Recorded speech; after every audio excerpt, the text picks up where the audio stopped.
हर रात माँ खुद सिर्फ एक कटोरी अंडे चावल खाकर गुजारा करती है, लेकिन अपनी बेटी अन्ना के लिए हजारों की महंगी डिजाइनर बैग खरीदती है। उनका सिर्फ एक सपना है कि उनकी बेटी किसी अमीर घर में शादी कर ले और हमेशा के लिए गरीबी से बाहर निकल जाए। उनके घर के सामने एक आलीशान विला था जिसका मालिक कई सालों से विदेश में रहता था। उसके माता पिता उस घर की देखभाल करते थे। अन्ना अक्सर उसी विला के सामने जाकर तस्वीरें खिंचवाती है, संगीत और सोशल मीडिया पर खुद को एक अमीर लड़की की तरह पेश करती। इसी वजह से उसके बॉस भी कभी कभी उसे महंगे डिजाइनर बैग गिफ्ट करते थे।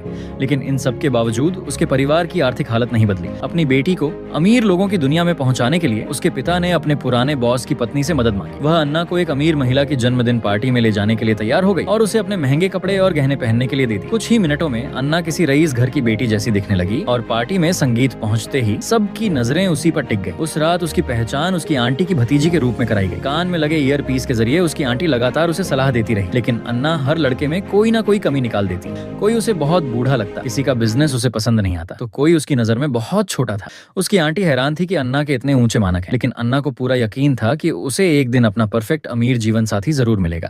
इसी बीच वह गलती से एक हैंडसम लड़के से टकरा गई। दोनों एक दूसरे की बाहों में गिर पड़े। आंटी ने बताया कि वह एक अमीर परिवार का इकलौता बेटा है और अपने पिता की मौत के बाद करोड़ों की संपत्ति का मालिक बन चुका है। अन्ना को लगा कि उसे अपना सपना पूरा करने वाला इंसान मिल गया है। लेकिन कुछ ही देर बाद दो खूबसूरत लड़कियां आकर उस लड़के से लिपट गईं। तभी अन्ना को पता चला कि वह बहुत बड़ा प्लेबॉय है। जब उसने अन्ना का नंबर मांगा तो उसकी आंटी तुरंत उसे वहां से ले गई और बोली, इतनी जल्दी हाँ मत कहना वरना तुम सस्ती लगोगी। हाई हील्स की वजह से अन्ना के पैरों में दर्द होने लगा, इसलिए वह बगीचे में जाकर बैठ गई। तभी एक और हैंडसम युवक उसके पास आया और उसे छाले से बचाने वाला पैच दिया, क्योंकि अन्ना के जूते उसी के परिवार के ब्रांड के थे। उसने खुद झुककर उसके जूतों पर पैच संगीत लगा दिया। दोनों बातचीत करने लगे और अन्ना को वह लड़का बहुत पसंद आया। आंटी ने बताया कि वह देश के मशहूर फैशन ब्रांड का इकलौता वारिस है और अभी अभी विदेश से पढ़ाई करके लौट आया। तभी उसकी माँ ने उसे वापस बुला लिया। अन्ना बोली, लड़का तो अच्छा है लेकिन अपनी माँ की बहुत सुनता है। आंटी ने हंसते हुए कहा, इतनी भी नखरे मत करो। कुछ देर बाद जन्मदिन की रस्म शुरू हुई। सभी मेहमानों ने आंखें बंद करके अपनी अपनी इच्छा मांगी। अन्ना ने मन ही मन दुआ की कि उसे एक परफेक्ट अमीर पति मिले। आंखें खोलते ही उसकी नजर एक समझदार और सादगी भरे शख्स पर पड़ी। वह सबसे हैंडसम तो नहीं था, लेकिन जाने क्यों अन्ना उसी की तरफ खींचती चली गई। पार्टी खत्म होने के बाद अन्ना की नजर आंगन में खड़ी एक लग्जरी कार पर पड़ी। तभी उसका मालिक बाहर आया और वह वही आदमी था जिससे वह पहले मिल चुकी थी। दोनों ने काफी देर तक बातें की। आखिर में उसने अन्ना को घर छोड़ने की पेशकश